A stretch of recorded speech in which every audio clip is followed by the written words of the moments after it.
Hello दोस्तों। So what is up. उम्मीद है सब बढ़िया होगा।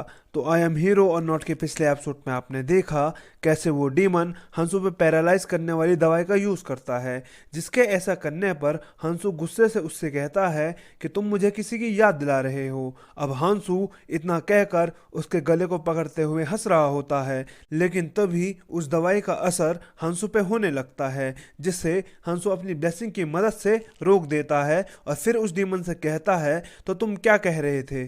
जिसे ऐसा करता देख वो डीमन डरते हुए कहता है तुम एक मॉन्स्टर हो, ऐसा हो ही नहीं सकता कि तुम मेरे मैजिक बाइंड से इतनी आसानी से निकल जाओ। जिस पर पहले तो हंसू कुछ नहीं बोलता, लेकिन कुछ देर बाद वो उस डीमन से कहता है तुम्हारा गांव के मुखिया के साथ क्या रिलेशन है। जिस पर वो हंसू से कहता है ये कैसा बेहुदा सवाल है, मैं अपनी लाइफ में पता नहीं कितने ही गांव के मुखिया से मिला हूंगा। जिसका ऐसा जवाब सुनकर हंसू गुस्से से कहता है मैं उस मुखिया की बात कर रहा हूँ जिसके चेस्ट पे ग्नोल का सिर था।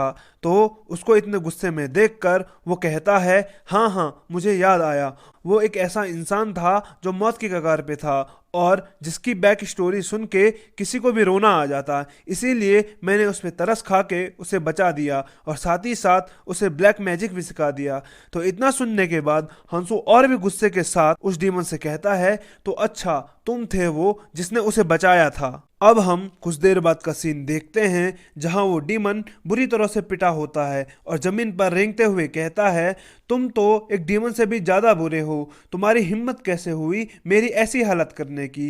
जिसका रिप्लाई देते हुए हंसू कहता है हे बडी, क्या तुम मेरे से और मार खाना चाहते हो? अगर तुम जीना नहीं चाहते तो मैं तुम्हारी ये ख्वाहिश भी पूरी कर सकता हूँ। जिस पर वो डीमन कहता है नहीं नहीं इसकी कोई ज़रूरत नहीं है। फिर वो अपना कोई मैजिक यूज करने लगता है जिससे उसके सारे गांव भरने लगते हैं। जिसकी ऐसी एबिलिटी को देखकर हंसू कहता है क्या उसकी ये स्किल आउटसाइडर ब्लेसिंग की तरह है? तुम्हारी वजह से मैं उस मुखिया के हाथों मरते मरते बचा हूँ। तो अब ये बताओ तुम मरना चाहते हो या मेरी कोई मदद करके जीना चाहते हो? जिस पर वो डीमन कहता है ये मेरे लिए थोड़ा मुश्किल रहेगा, क्योंकि पास के शहर में एक संत रहता है, अगर उसने मुझे देख लिया तो वो मुझे मार डालेगा। क्यों ना मैं तुम्हें दूसरे नज़दीकी शहर में ले जाऊं, तुम्हें वहां बिना किसी परेशानी के मैं आराम से ले जा सकता हूं। जिस पर हंसू खुश होते हुए कहता है हाँ ये भी मेरे लिए ठीक है, वैसे भी मैं भी गॉडेस के चाहने वालों से दूर रहना चाहता हूँ। इतना कहने के बाद वो वहां से जाने लगते हैं, लेकिन चलते चलते वो डीमन कहता है मैं तुम्हें एक बात बताना तो भूल ही गया, शहर के सिपाहियों ने जंगल में जाने पर 2 दिन पहले ही रोक लगा दी थी। अगर तुम्हें वापस से गांव में घुसना है तो तुम्हें गेट पर अपनी पहचान बतानी पड़ेगी। जिस पर हंसू कहता है अगर ऐसी बात है तो हमारे पास कोई और चारा नहीं है, लेकिन वो मन में गुस्सा होते हुए कहता है मुझे अभी भी लैंग्वेज बैरियर के चलते इसमें बहुत कठिनाई होगी। जिसकी ऐसी सिचुएशन को देखकर वो छोटा गॉड उस पर हंस रहा होता है। अब हमें जंगल में दूसरी जगह का सीन दिखाया जाता है जहां हानवू उस लड़की के साथ शिकार पर निकला होता है और वो लड़की हानवू से कहती है मैं अब तक जितने भी लड़कों से मिली हूँ तुम उनमें से सबसे ज्यादा कमजोर हो। लेकिन हानवू उसकी बात का कोई जवाब नहीं देता और मन में सोचता है मैं कहने को तो बहुत कुछ कह सकता हूँ, लेकिन इन 2 दिनों में तुमने मेरे लिए आर्मर खरीदा, मेरे लिए वेपन खरीदे, यहाँ तक कि खाने के पैसे भी तुम ही ने दिए, इसीलिए मैं चुप हूँ। लेकिन वो लड़की हानू से कोई जवाब न पा करके उससे कहती है तुम्हें क्या हो गया है? पहले तो मैं तुमसे बहुत परेशान हो गई थी ये सोचकर कि तुम मुझे फॉलो क्यों कर रहे हो। जिसका जवाब देते हुए हानू कहता है अरे वो तो बस मिसअंडरस्टैंडिंग थी, दरअसल मुझे लोगों को फॉलो करना पसंद है। लेकिन वो मन में ये भी सोच रहा होता है एक सुंदर सी लड़की जो मेरे जैसे अनजान की फिक्र करे ये तो मेरी ब्लेसिंग के बिना नहीं हो सकता। अब क्योंकि हानू अपने ख्यालों में खोया हुआ होता है तो उसे पता नहीं चलता कि वो लड़की कब उसके करीब आ गई है और वो उससे कहती है क्या तुम मुझे सुन भी रहे हो, मैं तुमसे कुछ कह रही हूँ। किसी को फॉलो करना अच्छी बात नहीं होती, पर अभी इन सभी बातों को जाने दो क्योंकि हम गनौल के इलाके में हैं। गनौल मॉन्स्टर में बहुत खतरनाक होते हैं, इसीलिए सावधान रहना। जिस पर वो लड़का कहता है ठीक है, मैं समझ गया हूँ। लेकिन वो लड़की बीच में टोकते हुए कहती है, मुझे तो तुम्हारी हरकतों से ऐसा नहीं लगता। पर वो लड़का उसे यकीन दिलाते हुए कहता है, नहीं नहीं, इस बार मैं पक्का समझ गया हूँ। उसके इतना कहते ही उसकी सिस्टम विंडो उसे बताती है, इमेच्योर गॉड और विंड गॉड तुम्हें देखकर हंस रहे हैं। जिनको देखकर हानू मन में सोचता है, ये मेरे लिए बहुत अच्छा है कि ज्यादा से ज्यादा गॉड मुझ में इंटरेस्ट ले रहे हैं। इसका मतलब इस दुनिया का सच में मैं मेन कैरेक्टर हूँ। जिसको मुस्कुराता देख वो लड़की कहती है,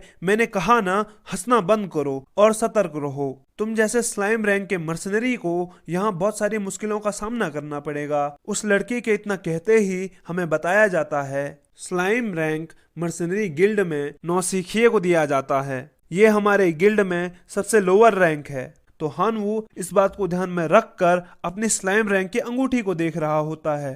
पर तभी उसके सामने उसकी सिस्टम विंडो खुल जाती है, जिस पर वो देखता है उसको एक नई ब्लेसिंग मिली होती है, जिसके बारे में जैसे ही वो पढ़ता है तो हम देखते हैं मर्सनरी ब्लेसिंग के चलते अगर वो किसी रिक्वेस्ट को पूरा करेगा तो उसे ज़्यादा एक्सपीरियंस मिलेगा। पर अगर वो किसी रिक्वेस्ट को पूरा करने में नाकाम हो जाता है तो वो बहुत सारे एक्सपीरियंस से हाथ धो बैठेगा। अब उन दोनों को ही जंगल में घूमते घूमते काफी वक्त बीत जाता है, जिस पर हनु उस लड़की से कहता है, हम तब से इस जंगल में घूम रहे हैं लेकिन हमें अभी तक कोई गुनौल नहीं दिखा। जिस पर वो लड़की कहती है, हाँ तुम ठीक कह रहे हो, जरूर से जंगल में कुछ बात हुई होगी जिस वजह से हमें अभी तक गुनौल नहीं मिले। फिर वो लड़की एक कागज को देखते हुए कहती है, मुझे तो लगा था हम 5 गुनौल के कानों को बहुत जल्दी ही जमा कर लेंगे, लेकिन अब लगता है ये थोड़ा मुश्किल रहेगा। जिस पर हानू कहता है, तो क्यों ना हम जंगल में और अंदर चले जाएं। जिसके ऐसे सुझाव पर वो लड़की कहती है, तुम जितना आसान इस चीज को समझ रहे हो ये उतना आसान नहीं है। पहले हमें गिल्ड में वापस जाना होगा और पता करना होगा कि जंगल में ऐसा क्या हुआ कि हमें गुनौल के इलाके में भी गुनौल नहीं मिले। तो उसका जवाब देते हुए हानू कहता है, मुझ पर यकीन रखो, हम जंगल में और अंदर तक जा सकते हैं। तो वो इतना कह ही रहा होता है कि हम देखते हैं वो लड़की डरते हुए कहती है, संभल कर अपने ऊपर देखो। जिसके इतना कहने पर वो जैसे ही ऊपर देखता है तो उसकी तरफ एक कुल्हाड़ी बहुत तेजी के साथ आ रही होती है, जिससे वो बड़ी मुश्किल से बच पाता है। इतने में वो लड़की तेजी से उसकी तरफ बढ़ती है और कहती है, तुम ठीक हो ना, और उस गुनौल के सर पर अटैक कर देती है। पर हम देखते हैं उसका वो अटैक उसके सर पे लगने के बजाय उसके आर्मर से टकरा जाता है और वो लड़की भी पीछे खिसक जाती है और हंसू से कहती है, तुम खड़े हो सकते हो ना। जिसके जवाब में हंसू कहता है, हाँ बिल्कुल। तो इतना सुनकर वो लड़की कहती है, जल्दी से अपनी तलवार निकालो, ये बहुत ताकतवर गुनौल है। जिस पर वो लड़का हल्का सा डरते हुए कहता है, तो इन्हें गुनौल कहते हैं, मैंने जैसा सोचा था ये थोड़ा उससे ज्यादा खतरनाक है। जिस पर वो लड़की हानू से कहती है, मैं इसका ध्यान बटाती हूँ और तुम मौका मिलते ही यहाँ से भाग जाना। जिस पर हानू कहता है, मैं तुम्हें छोड़कर नहीं जाने वाला, मैं तुम्हारे साथ ही रहूंगा। पर हम तभी देखते हैं उसके गाल पर एक जोर का मुक्का पड़ता है, जिसकी वजह से वो बेहोश होने लगता है और धीरे धीरे जमीन पर गिर जाता है। जैसे ही कुछ देर बाद हानू होश में आता है तो वो चिल्ला कर कहता है, गुनौल्स, वो गुनौल्स कहाँ गए। जिस पर वो लड़की कहती है, तुम उठ गए, तुम्हें चिंता करने की जरूरत नहीं है, मैंने उन सभी गुनौल को संभाल दिया। लेकिन जैसे ही हानवू उसकी तरफ देखता है तो वो उसके हाथ को कटा हुआ पाता है। जिस पर वो घबराते हुए कहता है, तुम्हारा हाथ, ये मेरी वजह से हुआ है। तो वो लड़की कहती है, नहीं, इसमें तुम्हारी कोई गलती नहीं है। पर हानवू उसकी ऐसी हालत देखकर मन में सोचता है, आखिर ये मैंने क्या कर दिया, और अपनी सिस्टम विंडो को खोलते हुए कहता है, कोई रास्ता जरूर से होगा, मेरी ब्लेसिंग जरूर से कुछ कर पाएगी। तो हानवू को इतना घबराया हुआ देखकर वो लड़की कहती है, शांत हो जाओ, इतना घबराने वाली बात नहीं है। तो हानवू उसे चुप कराते हुए कहता है, मैं कैसे शांत हो जाऊं, ये मेरी वजह से हुआ है। जिसकी ऐसी हालत को देखकर गॉड फिर उस पे हंस रहे होते हैं। तो इस बार वो गॉड्स पे चिल्लाते हुए कहता है, हंसना बंद करो, ये तुम्हें मजाक लग रहा है। तो हानवू को उन पर चिल्लाता हुआ देखकर गॉड को गुस्सा आ जाता है और वो उसको सजा दे देते हैं। जिस पर उसकी सिस्टम विंडो बताती है वो बैरियर न होने के बाद भी आर पार नहीं देख सकता और हीरो के दुश्मन के सामने उसकी वीकनेस दिखने के ज़्यादा चांसेस बढ़ गए हैं। लेकिन हमें ये नहीं बताया जाता कि वो क्या नहीं देख सकता है।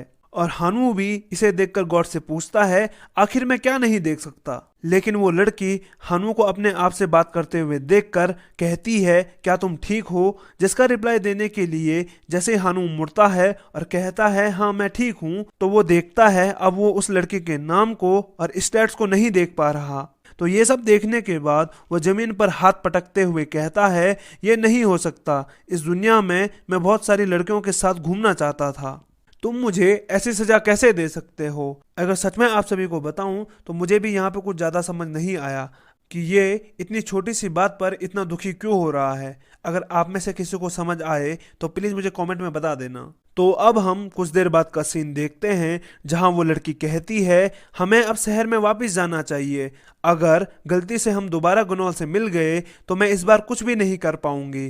जिसका रिप्लाई देते हुए हानवू कहता है मैं तुमसे वादा करता हूँ अगर ये मैजिक की दुनिया है तो मैं अपनी पूरी कोशिश करूंगा कि तुम्हारा हाथ वापस से ठीक हो जाए। तो क्या हानवू इस लड़की को ठीक कर पाएगा और अभी शहर में जाते जाते इनके रास्ते में क्या मुसीबतें आएंगी, ये जानने के लिए चैनल में बने रहिए।